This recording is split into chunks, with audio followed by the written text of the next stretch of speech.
고양시 전체는 공통적인 고민들이 있습니다. 너무나 잘 아시는 게 교통 문제는 뭐 이게 교통이 고양 병만의 문제거나 고양 정만의 문제가 아니잖아요. 다 같이 일산 시민들이 받고 있는 고통의 문제고 일자리가 없어서 일자리가 없으니까 당연히 가게들이 안 되잖아요. 가게들이 안 되고 예를 기업들이 들어오지 않아서 세수가 뭐 아시다시피 이 고양시에는 상장 기업이 3개밖에 없습니다. 제가 알기에 판교는 해마다 200조의 매출을 산출을 하고 있는데 저희는 상장 기업 3개뿐인 그런 이 108만 도시가 그러고 앉았으니 이 고양 기업들이 그러고 있으니 일자리가 생길 일이 없고 일자리가 없으니 청년들이 여기 머무르지 않고 다 서울이나 타지로 떠나버리고 그러다 보니까 나이 드신 분들만 여기 남게 되고 여기가 그냥 배드타운으로 머무르게 되고 집값은 자꾸 떨어지고 이런 악순환이 계속되고 있는 곳이잖아요. 그건 뭐 저뿐만이 아니고 누구든지 다 안다고 생각합니다. 민주당, 국민의힘을 따질 것 없이 모두 다 알고 있는 그런 공통의 고민거리죠. 근데 이런 것들이 지난 12년 혹은 길게는 20여 년 동안 민주당이 이 지역을 압도적으로 지배를 해왔는데 시장과 국회의원들을 전부 다 싹쓸이해가면서 지배해왔지만 그런 문제들이 해결된 게 하나도 없습니다. 하나도 없고 오히려 그런 문제가 점점 더 악화돼서 2000년도 초까지만 해도 상당히 미래가 기대되던 꿈과 희망을 가졌던 도시였던 고양시가 지금은 거의 과연 우리에게 미래가 있느냐라는 어떤 고민을 하는 그런 도시가 되어버렸어요. 이게 우리가 갖고 있는 공통의 문제라는 건 뭐 다 아실 겁니다. 그리고 고양 병만의 구체적인 사안으로 들어가면 그건 뭐 수도 없이 많죠. 그럼 당장은 백마 지역에 지금 강촌과 백마 다이아몬드 블록 있지 않습니까? 강촌이 백마입니다. 그 다이아몬드 블록은 거기가 이제 지금 재건축을 하기 위해서 선도지구를 이제 신청받기 위해서 애쓰는 그런 문제가 있고요. 동시에 저쪽에 이제 백석 지역에도 3, 4, 5 신돌마을 3, 4, 5 단지가 있는데 거기도 이제 통합 재건축을 하려고 해요. 근데 거기는 신돌마을 4단지가 아시다시피 거기가 영구 임대주택이잖아요. 그러니까 정부에서는 이것을 통합으로 해서 재건축을 해주려고 하는데 그래서 다이아몬드 블록 같은 경우는 강촌과 백마가 서로 아울러서 지정을 받았는데 백석에 있는 그 지역 같은 경우는 가운데 임대주택이 영구 임대가 끼어있기 때문에 3, 4, 5단지 영구 임대를 어떻게 할 것이냐 4단지를 어떻게 할 것이냐 그래서 얼마 전에 그분들이 다 와서 저랑 만났어요. 근데 그분들은 통합으로 해야 되기 때문에 함께 가는 걸 원한다. 그리고 영구 임대든 우리 차별하지 않겠다. 그래서 영구 임대 쪽에서 원하는 건 창릉 신도시가 만들어지잖아요. 창릉 신도시에도 어쨌든 영구 임대 주택이 만들어져요.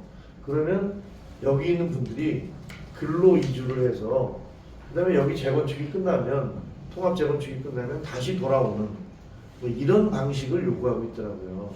근데 이거를 하려면 국토부하고 LH가 승인을 해줘야 돼요. 근데 저는 이거 굉장히 괜찮은 솔루션이라고 생각을 합니다. 왜냐하면 지금 현재 소셜 믹스라고 해서 우리가 영구 임대를 따로 두고 다른 단지를 만드는 게 아니라 이제는 통합 단지 내에 어디가 임대주택이고 어디가 일반 분양인지를 알 수 없게 해서 그냥 섞어버리는 거예요. 그래야지 이제 격차나 차별 같은 것들을 덜 받을 수 있다. 소셜 믹스라고 하지 않습니까?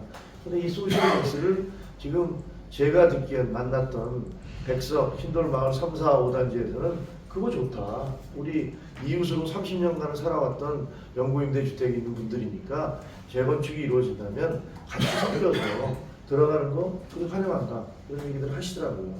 그래서 이런 얘기들을 주민들의 이야기나 목소리를 저는 국토부와 LH에 제가 당선이 되면 적극적으로 개진을 해서 재건축 문제 일단 해결을 하려고 합니다. 그러면 정발산 같은 경우는 주차란이 정말 힘들거든요. 주차 문제가 거의 지옥이에요. 그리고 정발산동에는 이제 빌라 단지들이 쭉 있지 않습니까? 건영 빌라가 다 지었어요. 근데 그 건영 빌라도 지금 이제 노후 30년이 되고 거기 4층인데 엘리베이터가 없잖아요. 그러니까 나이 드신 분들이 처음에 들어올 때는 여기 좀 젊어서 들어오셨는데 나이가 들었는데 그 다음에는 엘리베이터가 없으니까 걸어 다닐 수가 없어요. 굉장한 고민을 하고 있고, 그쪽에서도 이 아파트 단지뿐만이 아니라 그런 이것도 어차피 빌라 단지들도 이것도 통합 재건축을 할 수 있도록 해달라라는 요구를 하고 있고, 그 추진위가 지금 구성되고 있어요. 그러니까 그것도 저는 합당한 주장이라고 생각을 합니다.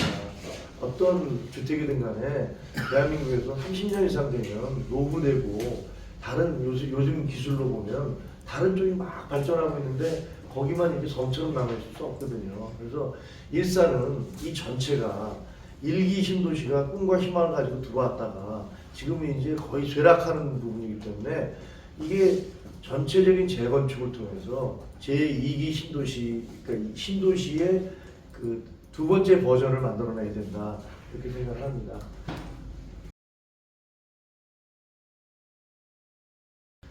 장점은 글쎄요, 저는 원래 정치인이 아닙니다. 아시다시피 저는 우리 동료분들과 같이 기자였잖아요. 한평생 기자로 30년을 기자 생활을 했고 중앙 편집국장을 했고, 그다음에 그냥 단순히 기자를 그 신문 기자만 했을 뿐이 아니라 방송에 가서도 방송 기자로서 앵커도 하고 또 방송에서 그 계열사 대표를 하고 뭐 이래서 특이하게도 저는 신문과 방송의 경험을 모두 갖고 있습니다. 워싱턴 특파원도 했고 청와대 출기자했고 뭐 이런 과정들을 통해서 제가 이제 상당히 광범한 네트워킹을 갖고 있다고 좀 자부할 수 있을 것 같습니다. 다른 어떤 누구보다도 그냥 정치판에 있었던 그런 분들이 아니라 저는 이 우리 사회 곳곳에 다양한 네트워킹을 갖고 있고요. 그 다음에 이제 이후 정치판에 들어왔는데, 정치판에 들어와서도 제가 그런 경력을 가지고 들어와다 보니까 단순한 초선 의원이 아니지 않습니까? 제가 이제 이번에 당선이 되면 초선이 되겠지만 단순한 초선은 아닙니다. 왜냐하면 현재 직위도 그 원외 지구당 위원장으로서 가장 올라갈 수 있는 가장 꼭대기 자리라는 조직 부총장을 맡고 있고, 선대위에서도 선대위 조직본부장을 맡고 있고요. 그 이전에는 당 최고위원회를 대신한 비대위원이었고, 또 그 이전에는 내가 혁신위의 대변인을 했었습니다. 그래서 그 정치를 시작한 지는 얼마 되지 않지만 그 정치권에서도 우리 당에서도 저의 어떤 그 역량이라든가 이런 것들을 인정을 해줘서 혁신위 대변인과 그다음에 그 비대위원과 조직부총장과 이런 매우 중요한 요직들을 맡고 있기 때문에 제가 만약에 당선이 돼서 들어간다면 지금까지 고양시와 일산을 위해서 아무도 총대를 메고 열심히 해주지 않았기 때문에 지금 이 모양 이 꼴이 된 거 아니겠습니까? 저는 제가 갖고 있는 평생 기자로서 가져왔던 그런 언론의 네트워킹이라든가 다른 사회 전반의 네트워킹, 그리고 지금 당에 들어가서 당 지도부와도 다 밀접한 연관을 가지고 있기 때문에 친분을 가지고 있기 때문에 다른 초선 의원들이 할 수 없는 그런 굵직굵직한 그런 사업들, 대표적으로 교통 같은 거겠죠. 교통이나 지하철 이런 것은 그냥 초선 의원 한두 명이 할 수 있는 게 아니잖아요. 정말로 국가가 해야 되고 LH와 국토부가 개입이 돼야 되는데 그런 것들을 제가 해낼 수 있다, 이렇게 생각을 합니다.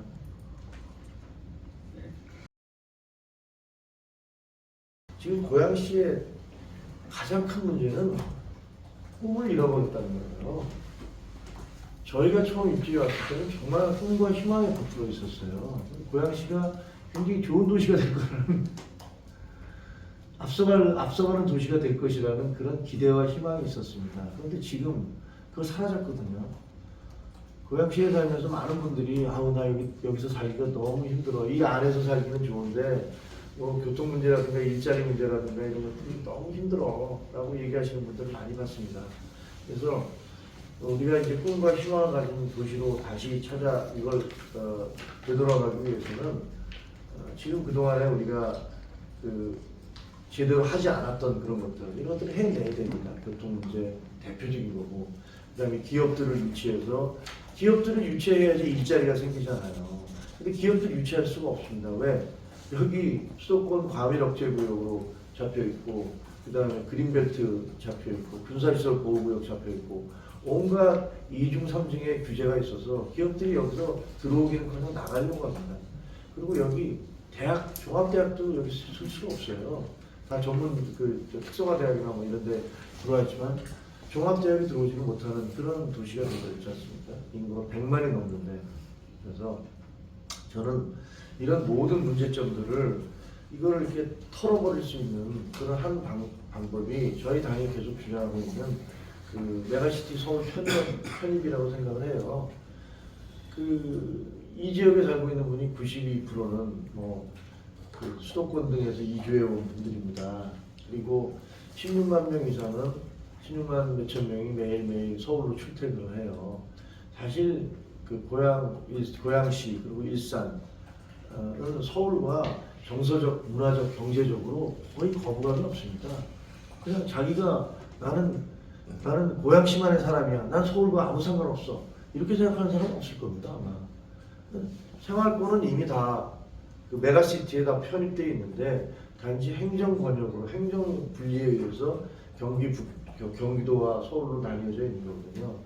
지난번에 한동훈 위원장도 오셔서 얘기를 했지만 저희는 이제 저희가 만약에 승리를 한다면 총선에 승리해서 다수당이 된다면 이 메가시티를 바로 추진을 할 겁니다. 우리 고양 시민들의 투표를 거쳐서 만약에 국민이 찬성을 한다면 그래서 입법화 과정을 국회를 통과시켜서 서울로 바꾸게 될 것이고 그다음에 그 과정에서 물론 여러 가지 서울과 협의할 부분이 많이 있을 거예요. 있겠지만 시간이 좀 걸리긴 하겠지만 큰 방향에서는 지금 고양시가 갖고 있는 수많은 문제들을 이거를 그냥 다른 약간씩 대중적 요법으로 고칠 수 있는 건 없고요. 이거를 확 뜯어 고치려면 메가시티 서울이라는 가장 근본적인 틀의 변화 이런 것들이 필요하다. 그러면 새로운 틀 속에서 우리가 갖고 있던 여러 가지 규제라든가 제약이라든가 이런 것들을 털어버리고 그리고 다시 도약할 수 있는 제도약의 발판을 마련할 수 있다고 봅니다. 서울이 공사를 이렇게 하다가 지금 여기 경기도니까 안 들어오고 있는 거 아니에요? 이게 만약에 그게 해지면 경기도 여기 서울이면 당연히 다 해야 될 거 아닙니까? 시내버스인데 지금 버스도 가다가 돌아가잖아요.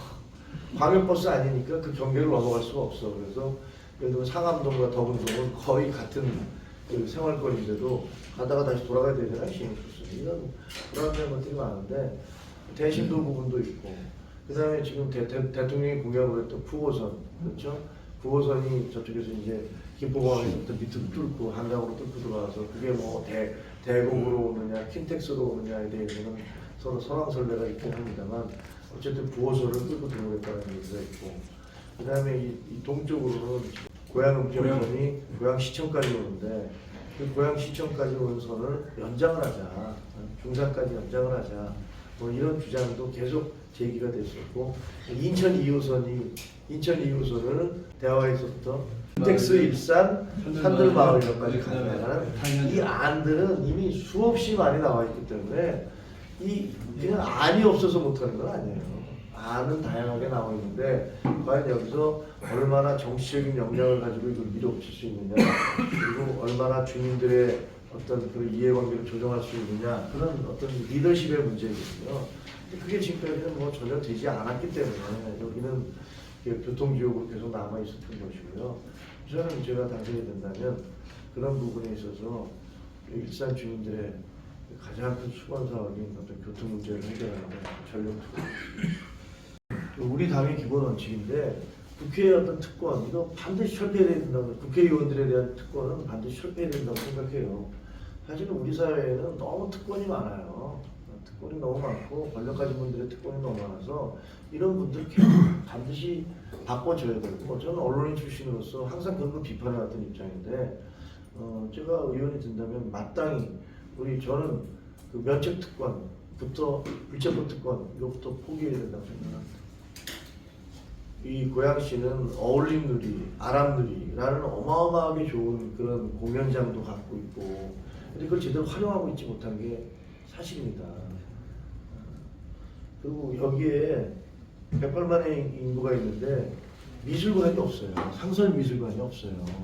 저는 지금 우리가 꽃박람회 기념관으로 쓰고 있는 거 있지 않습니까? 600주년 기념관 꽃박람회 쓰고 있는데 거기 사실 꽃박람회 할 때를 제외하고는 별로 그렇게 활용도가 없어요. 그래서 저는 그 시설을 상설 미술관을 만들면 어떨까 그런 생각을 갖고 있습니다. 그래서 그 대한민국에서 처음으로 이 호수 주변에 미술관, 호수 미술관을 만들어서 호수공원에 오시는 그 수많은 분들이 그 미술관에 들어가서 그 미술 관람도 하고 또 이건희 컬렉션 같은 것도 우리가 한번 불러다가 여기서 한번 전시를 하고 그래서 고향 시민들의 어떤 그런 문화적인 혜택을 누릴 수 있도록 하는 것 이런 것들이 굉장히 중요하다고 생각하고요. 그다음에 지금 아람누리 같은 좋은 음향 시설이 가진 공연장이 있는데도 그 제대로 활용을 잘 못했어요. 지금 현재 그 문화재단 대표도 지금 임명이 안 되고 있지 않습니까? 그래서 고양시장하고도 계속 그 말씀을 나누고 있는데 이런 우리가 가지고 있는 좋은 시설들을 최대한 활용할 수 있는 방법들 이런 것들을 예를 들면 그 가곡 예술제 같은 것들을 연다라든가 해마다 이런 다양한 방법을 통해서 우리의 가진 인프라를 최대한 활용할 수 있는 그래서 문화 생활을 영위할 수 있도록 도와주는 그런 방법을 찾도록 하겠습니다. 저는 일산 주민들이 이웃으로 남고 싶습니다. 지금까지 그래왔듯이 제가 30년 동안 여기서 살면서 그냥 여러분의 이웃으로 살아왔거든요. 평범한 이웃으로 주말이면 가족들 데리고 라페스타 가고 어디 그 일산 칼국수 줄 서서 칼국수 먹고 그다음에 그 코스트코나 이마트에 장 보러 다니고 가족들과 그렇게 살아왔어요. 그냥 저는 아마 당선이 돼도 그렇게 살 겁니다. 당선이 안 돼도 그렇게 살 거고요. 저는 여기서 살아갈 사람이고 낙하산 아니지 않습니까? 저는 그냥 여기서 살다가 이거 도저히 왜 일산이 이 모양이 이렇게 되는 거야. 도저히 참을 수가 없다. 이거 안 되겠다. 나라도 나서야겠다. 저도 그렇게 생각했고 주변에서도 야 네가 나가서 바꿔봐라. 이래서 나온 거지. 제가 무슨 권력을 쫓아서 다른 지역에 전혀 하루도 살지 않은 지역에 날아가서 출마한 사람도 아니고 아니면 있지도 않은 연고를 내세워서 그렇게 강조하는 사람도 아니고 저는 여기 이사 와서 여기서 애들 낳고 여기서 애 키우고 여기서 여러분들이 이웃으로 살아왔던 사람입니다. 그러니까 그거는 제가 또 제가 여기서 살다 여기서 죽을 거고요. 아버지 묘소도 옆에 있고 그냥 저는 아마 뭐가 되든 간에 뭐가 되느냐가 중요한 게 아니고요. 어떻게 사느냐가 중요하잖아요. 저는 여러분의 이웃으로 살아갈 겁니다. 그 다음에 운동권 청산에 대한 얘기 있잖아요. 그렇게 따지면 사실 저도 운동권이었거든요. 그렇죠. 네, 저도 대학 다닐 때 시위하다 강제 진입당해갖고 녹화 사업도 받고 그랬으니까 저도 운동권인데 저희가 비판하는 운동권이라는 것은 과거에 한 80년대 그 어목한 시절에 학생 운동을 했다 안 했다 그 문제가 아니고요. 그 이후에 살면서 자기가 과거에 짧게 학생 운동한 경력을 내세워서 그걸 무슨 훈장처럼 달고 다니면서 그 경력을 곰탕처럼 우려먹으면서 특권을 누리겠다는 그런 정신이나 사고방식 그거를 청산해야 된다는 얘기입니다. 아까 말씀드렸지만 저는 이곳 고향 일산에서 여러분의 이웃으로 30년 동안 살아왔습니다. 저는 권력을 갖기 위해서 무슨 낙하산을 타고 내려온 사람도 아니고요. 제가 출마를 하게 된 이유, 제가 정치인이 된 이유는 내가 사랑하는 이제는 고향이 된 고향시가 점점 더 이렇게 무너져 내려가는 것들을 볼 수 없다, 참을 수 없다라는 생각 때문에 나섰습니다. 그리고 아시다시피 고향시는 그동안에 오랫동안 민주당이 시장과 국회의원 모두를 싹쓸이하다시피 지배를 해왔습니다. 하지만 여러분, 그래서 고향시가 더 살기 좋아졌습니까? 고향시에 더 미래가 밝아졌습니까? 고향시에 희망이 생겨났나요? 만약에 제가 묻는 이 세 가지 질문에 모두가 아니다라고 생각하신다면 이제는 선수를 교체할 때입니다. 이제는 누군가 다른 사람에게 맡겨서 이 고향시의 변혁, 개혁 이런 것들을 이끌어낼 때라고 생각합니다. 제가 그 변화의 기수가 될 그런 자신이 있습니다. 그런 능력도 있습니다. 김종혁이 여러분의 대변자가 돼서 고향시를 발전시키는 데 최선을 다하겠습니다. 감사합니다.